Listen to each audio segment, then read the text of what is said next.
జరిగినాయి. ప్రతిరోజు కూడా రిజిస్ట్రేషన్ స్టాంప్స్ అండ్ రిజిస్ట్రేషన్లో ఎన్ని ట్రాన్సాక్షన్ జరిగినాయి ఆ report IG commissioner stamps and registration ద్వారా, అదేవిధంగా కమిషనర్ ల్యాండ్ అడ్మినిస్ట్రేషన్ ద్వారా, వాళ్ళిద్దరి ద్వారా మీ ప్రిన్సిపల్ సెక్రటరీ రెవెన్యూకు రిపోర్ట్ వచ్చి ఆ రిపోర్టు ప్రతిరోజు కూడా మీ దగ్గరికి వస్తుంది. ఇది వాస్తవం. మరి రెవెన్యూ ఎందుకు తగ్గింది అని మీరు ఎప్పుడు అడగలేదు. మనం సెక్యూరిటీ ఆడిట్, ఫోరెన్సిక్ ఆడిట్ చేసి ఆనాడు జనగామలో ఒక కుంభకోణం జరిగింది. ఆ కుంభకోణం తాలూకు ఏమైంది అని మీరు ఎప్పుడు అడగలేదు. యథావిధిగా మీ బంధువులకు, మీ దోస్తులకు, వీళ్ళందరికీ కూడా, మీకు తెలిసిన వాళ్ళందరికీ కూడా ఈ గ్యాంగులు ఆ కీ తీసుకొని వెనక నుంచి సాఫ్ట్వేర్ నుంచే మొత్తం కూడా చేంజ్ చేశారు. లేకపోతే ఈ రాష్ట్రంలో ఎంఆర్ఓకు తెలియకుండా, ఆర్డీఓకు తెలియకుండా, కలెక్టర్కు తెలియకుండా 22,000 ట్రాన్సాక్షన్స్ అంటే బదలాయింపులు, 22,000 భూములకు సంబంధించిన బదలాయింపులు జరిగినాయంటే మీరు ఒక్కసారి తెలంగాణ ప్రజలారా ఆలోచించండి. హైదరాబాదు రంగారెడ్డిలో, అదే మరి రంగారెడ్డి జిల్లాలో ఒక్కొక్క ఎకరం కనీసం అంటే 20 కోట్లు ఉంటుంది, 30 కోట్లు ఉంటుంది. ఇలా ఈ ఒక్క రంగారెడ్డి జిల్లాలోనే మీరు చూస్తే టోటల్గా 100 ఎకరాలు, 200 ఎకరాల భూమిని మరి ట్రాన్సాక్షన్ చేశారు. ఎవరి కోసం చేసుకున్నారు? మీకోసం చేసుకున్నారు. మీకు ఈ ప్రభుత్వ భూములు, మీ ప్రైవేట్ పాలన ఇవాళ తెలంగాణలో జరుగుతూ ఉన్నది. నిజంగా మీకు నిబద్ధత ఉంటే శ్రీనివాసరెడ్డి గారు, మీరు ఎందుకు పోలీస్ స్టేషన్లో కేసు పెట్టలేదు? ఇప్పుడు చెప్పండి. మీరు జనగామ కుంభకోణం అయిపోయింది, అది చలాన్ల కుంభకోణం. 2 లక్షల లావాదేవీలు కూడా 2 రూపాయలు పెట్టుకున్నారు, వాళ్ళు డబ్బులు తీసుకున్నారు, వాళ్ళని ఒక 30 మంది జైలుకు పంపించారు, అయిపోయింది. అసలు కుంభకోణం ఇక్కడుంది కదా. ఈ 10,000 కోట్ల కుంభకోణానికి సంబంధించి మీరు ఎక్కడైనా పోలీస్ స్టేషన్లో దరఖాస్తు ఇచ్చారా? ఇంతవరకు ఒక్క కేసు కూడా రిజిస్టర్ కాలేదు. ఎవరినైనా అదుపులోకి తీసుకున్నారా? తీసుకోలేదు. ఎందుకంటే ఇదంతా మీకు తెలిసే జరుగుతుంది కాబట్టి. అదే మేము తెలంగాణ ప్రజలకు చెప్పాలనుకున్నాం. ఇదంతా మీకు తెలిసే జరుగుతుంది, మీరు చూసి చూడనట్టు పొమ్మని అధికారులకు చెప్పిండ్రు కాబట్టే ఇవాళ ఏమీ జరగడం లేదు. గ్రౌండ్లో ప్రజల భూములని కోల్పోతూ ఉన్నారు. ఒక్క పోలీస్ ఆఫీసర్ కూడా దీన్ని ఇన్వెస్టిగేట్ చేస్తలేడు.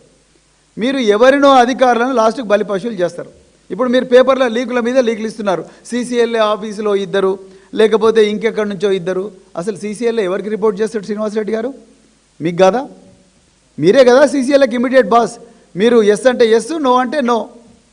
మీరే కదా రంగారెడ్డి జిల్లా కలెక్టరు, లేకపోతే మేడ్చల్ మల్కాజ్గిరి, లేకపోతే యాదాద్రి భువనగిరి, అదేవిధంగా సంగారెడ్డి, ఈ కలెక్టర్లకు ఆదేశాలు, మౌఖిక ఆదేశాలు ఇచ్చేది మీరే.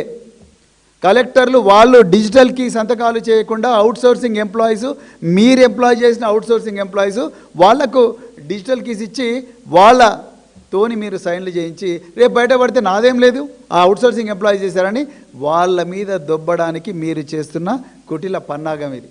మళ్ళీ ఎవరో రెవెన్యూ డిపార్ట్మెంట్లో ఎవరో ఒక మామూలు ఎంప్లాయీలను మీరు బలిపశువుగా మారుస్తారు. ఈ భూములన్నీ మీరు బదలాయిస్తూ ఉన్నారు. మీరు అమీన్పూర్లో బదలాయిస్తూ ఉన్నారు. అదేవిధంగా శంకర్పల్లి మండలంలో ఉండే వెల్మల్ కొండకల్లో రియల్ ఎస్టేట్ కంపెనీలకు మీరు బదలాయిస్తూ ఉన్నారు. అదేవిధంగా జియో 111 ఏరియాలో బదలాయిస్తూ ఉన్నారు. ఇప్పుడు కీసర్లో కూడా బదలాయించడానికి ప్రయత్నం చేస్తున్నారు. నిజానికి ఒక డిపార్ట్మెంట్లో మెడకాయ మీద తలకాయ ఉన్న ఏ మంత్రి అయినా కూడా ఏం చేస్తాడు? ఎంఆర్ఓలను ఆర్డీఓలుగా, ఆర్డీఓలను డిఆర్ఓలుగా, డిఆర్ఓలను మరి అదనపు కలెక్టర్లుగా అట్లా రూల్ ప్రకారం ప్రమోషన్ ఇచ్చుకుంటూ పోతాడు. కానీ పొంగులేటి గారు మీ పాలనలో ఎంఆర్ఓలు డైరెక్ట్గా ఆర్డీఓలు అయిపోయినారు. ఆర్డీఓ పోస్ట్ ఉంటుంది, ప్రమోషన్ ఇవ్వరు, ఎంఆర్ఓ ఉంటాడు, డైరెక్ట్గా ఆర్డీఓ కూర్చుంటాడు. మీరు కీసర్లో పెట్టింది ఎవరిని? కీసర్లో పెట్టింది మీరు ఎంఆర్ఓని తీసుకొచ్చి ఆర్డీఓ సీట్లో కూర్చోబెట్టినరు. కొన్ని చోట్ల ఎంఆర్ఓలే డైరెక్ట్ డిఆర్ఓలు అయిపోయినారు.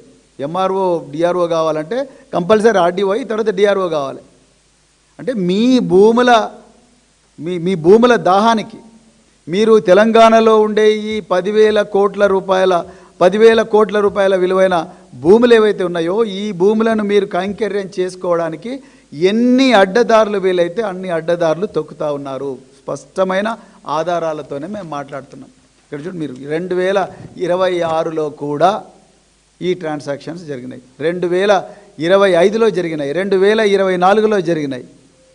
మళ్ళీ మీరు ఉల్టా మళ్ళీ ధరణి అని రాయిస్తున్నారు. మరి భూభారతిలో నా హయాంలో జరిగింది ఎందుకు రాయించట్లేదు శ్రీనివాస్ రెడ్డి గారు?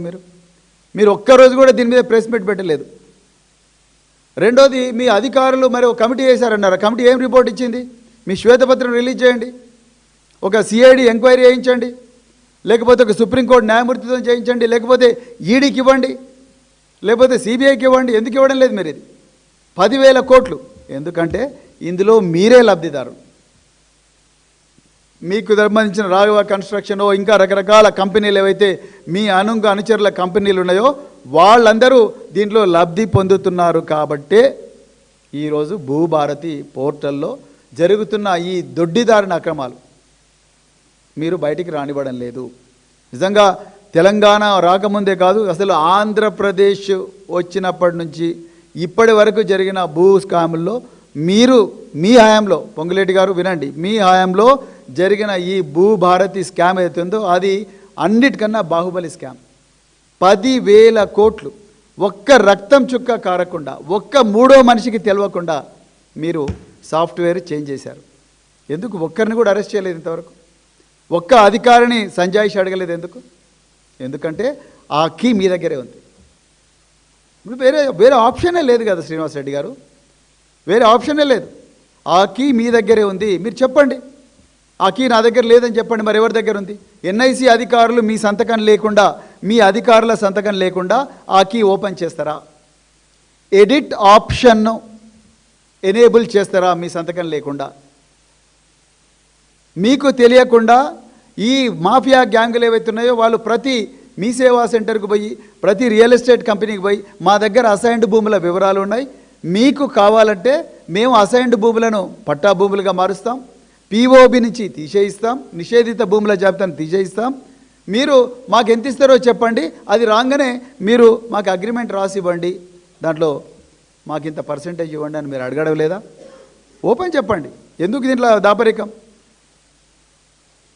ఎవరైనా రియాల్టరు భూములను డెవలప్ చేయాలని చెప్పేసి ఒక డెవలప్మెంట్ అగ్రిమెంట్ చేసుకొని రిజిస్ట్రేషన్ డిపార్ట్మెంట్ పై రిజిస్టర్ చేసుకున్నాగానే వెనక నుంచి బ్యాక్ ఎండ్లో మీరు ఆ వెబ్సైట్ నుంచి తీసుకొని మీరు ఆ బిల్డర్ కంపెనీల దగ్గరికి పోయి మీ మాఫియా గ్యాంగులు 30% అడగడం లేదా?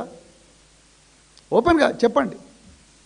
ఇది ఈరోజు మీరు ఓపెన్గా చేస్తున్న దందా.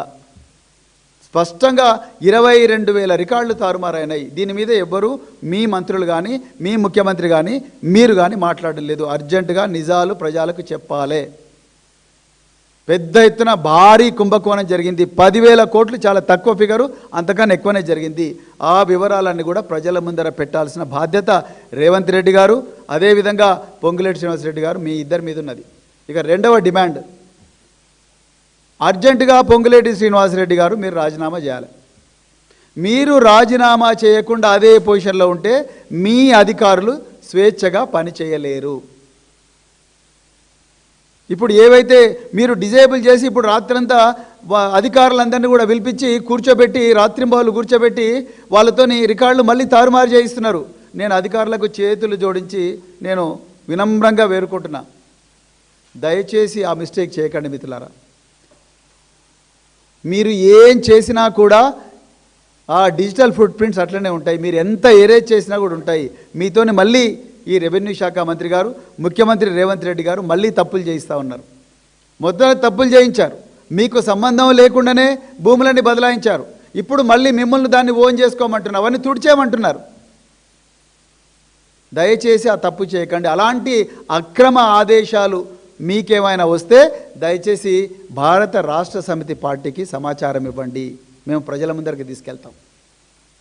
సో మా రెండవ డిమాండు, పొంగులేటి శ్రీనివాసరెడ్డి గారు అర్జెంటుగా మీరు నైతిక బాధ్యత వహిస్తూ ఈ 10,000 కుంభకోణం గురించి, 10,000 కోట్ల కుంభకోణం సంబంధించి మీరు అర్జెంటుగా రాజీనామా చేయాలి, చేసి నిజాలు ప్రజల ముందర పెట్టాలి.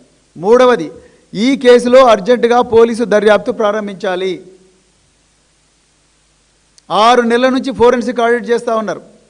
2023 డిసెంబర్ నుంచి 2026 జూన్ వరకు వేల ట్రాన్సాక్షన్ జరిగినాయి. దానికి సంబంధించిన వివరాలన్నీ కూడా మరి ఒక హైకోర్టు న్యాయమూర్తికి కానీ, లేకపోతే ఒక స్వతంత్ర ప్రతిపత్తి ఉన్న సంస్థకు కానీ అర్జెంటుగా ఇచ్చి అందరూ నిపుణులను తీసుకొచ్చి పెట్టాలి. అది మూడవది డిమాండ్. పోలీసు ఇన్వెస్టిగేషన్ స్టార్ట్ చేయాలి.